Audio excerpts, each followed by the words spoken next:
சன்னா மசாலா சப்பாத்திக்கு சைட் டிஷ்ஷாக பண்ண போகிறேன். அதுக்கு மூக்கல்ல வேக வச்சுருக்கேன். ஒரு 8 hours ஊற வச்சுட்டு அதுக்கப்புறம் நான் ஊற வச்சு போட்டிருக்கேன். இப்போ இதுக்கு என்னென்ன தேவைன்னு பார்க்கலாம். இப்போது இது அரைக்கிறதுக்கு ஒரு பேஸ்ட் ஒரு வெங்காயம் போட்டிருக்கேன், தேங்காய், முந்திரி போட்டிருக்கேன். இதில் கொஞ்சம் சோம்பு, புதினா, கொத்தமல்லி இதை போட்டு நம்ம ஒரு பேஸ்ட் அரைச்சிக்கலாம். ஒரு வானல் வச்சாச்சு. இப்போது எப்படி தாளிக்கலான்னு பார்த்துக்கலாம். அதுக்கு வெங்காயம் கட் பண்ணி வச்சுருக்கேன், சோம்பு, ஸ்டார் பூ, கல்பாசி, ஏலக்காய், கிராம்பு, பிரியாணி இலை. இப்போது இதை ஒரு பட்டை. இப்போ இதை தாளிச்சிக்கலாம். வெங்காயம் போட்டாச்சு. வெங்காயம் நல்லா வதக்கிக்கலாம். இப்போ வெங்காயம் வதங்கினோடனே கொஞ்சம் இஞ்சி பூண்டு பேஸ்ட்டு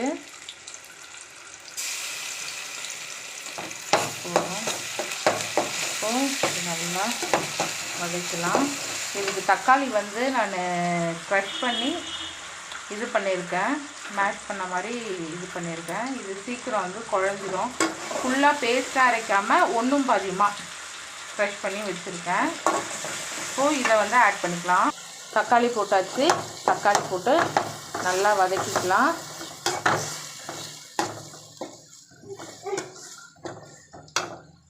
இப்போது இதில் மஞ்சப்பொடி, உப்பு, வெறும் மிளகாத்தூள், கொஞ்சம் சீரகத்தூள், கொஞ்சம் சன்னா மசாலா பவுடர் போட்டிருக்கேன்.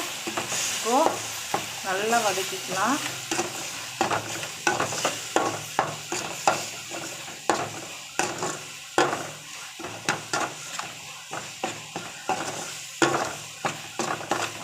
காரத்துக்கு ஏற்ற மாதிரி நீங்கள் காரம் கூடவோ குறைச்சலோ நீங்கள் போட்டுக்கோங்க. நான் காரம் மீடியமாக தான் போடுவேன், ரொம்ப காரம்லாம் போட்டு செய்ய மாட்டேன். ஏன்னா பாப்பா சாப்பிடுவா, என் வீட்டுக்காரன் காரம் அதிகமாக சாப்பிட மாட்டார், நானும் சாப்பிட மாட்டேன். அதனால் மீடியமாக தான் போட்டிருக்கேன். உங்களுக்கு எவ்வளோ வேணுமோ அதுக்கேற்ற மாதிரி நீங்கள் டேஸ்ட் பார்த்துட்டு காரம் போட்டுக்கோங்க. இப்போது அரைச்ச விழுதை போட்டுக்கலாம்.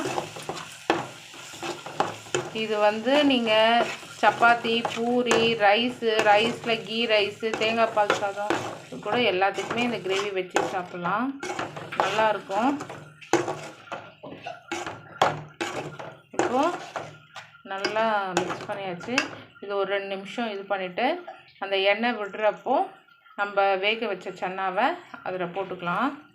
மூக்கல்ல போட்டாச்சு. பாதி முக்கல்ல முழுசாக போட்டாச்சு. மீதி பாதி க்ரஷ் பண்ணி போட்டிருக்கேன். அப்போ அந்த கிரேவிக்கு நல்லா திக்னஸ் கொடுக்கும். பாருங்கள், வேக வச்ச தண்ணியை நம்ம வீண் பண்ணக்கூடாது, இதிலே போட்டுக்கலாம். ஏன்னா இது நல்லா சன்னா கிரேவி நல்லா திக்காக கொடுக்கும். இப்போ இதுக்கு தேவையான தண்ணி ஊற்றிக்கலாம். இதில் நான் தண்ணியெல்லாம் ஊற்றியாச்சு. இப்போ உப்பு காரம் பார்த்து பண்ணுங்கள். இப்போ எனக்கு கரெக்டாக இருக்குது. இதில் நல்லா புதினா ஃப்ளேவரும் கொத்தமல்லி ஃப்ளேவரும் நல்லாயிருக்கும். ஏன் புதினா கொத்தமல்லி போட்டேன்னா, மூக்கடலை கேஸ், ஸோ வாய்வு அதனால புதினா கொத்தமல்லி போட்டால் கொஞ்சம் ஜீரணம் ஆகும். இதில் தான் நம்ம சோம்பு, இஞ்சி பூண்டு இதெல்லாமே போட்டிருக்கோம். இது எல்லாமே ஜீரண சக்தி ஆகும். ஸோ எப்போவுமே நீங்கள் மூக்கடலை பருப்பு ஐட்டம் செய்கிறீங்கன்னா அதில் பூண்டு, இஞ்சி இதெல்லாம் அதிகமாக சேர்த்துக்குங்க. இப்போ இது கொதித்து கொஞ்சம் எண்ணெய் விடும். அந்த டைமில் நம்ம ஆஃப் பண்ணிக்கலாம். கொத்தமல்லி இறக்கி நம்ம சன்னா ரெடி ஆகிடுச்சு. பாருங்கள் எப்படி இருக்குன்ட்டு. இந்த புதினா கொத்தமல்லி போட்டதுனால தான் நம்மளுக்கு கலர் ஒரு மாதிரி லைட் க்ரீனிஷாக இருக்குது. ஆனால் நல்ல டேஸ்ட்டாக இருக்குங்க. நீங்கள் உங்கள் வீட்டில் ட்ரை பண்ணி பாருங்கள். கண்டிப்பாக உங்கள் குழந்தைங்களுக்கு, உங்கள் ஹஸ்பண்ட், பசங்களுக்கெலாம் ரொம்ப பிடிக்கும்.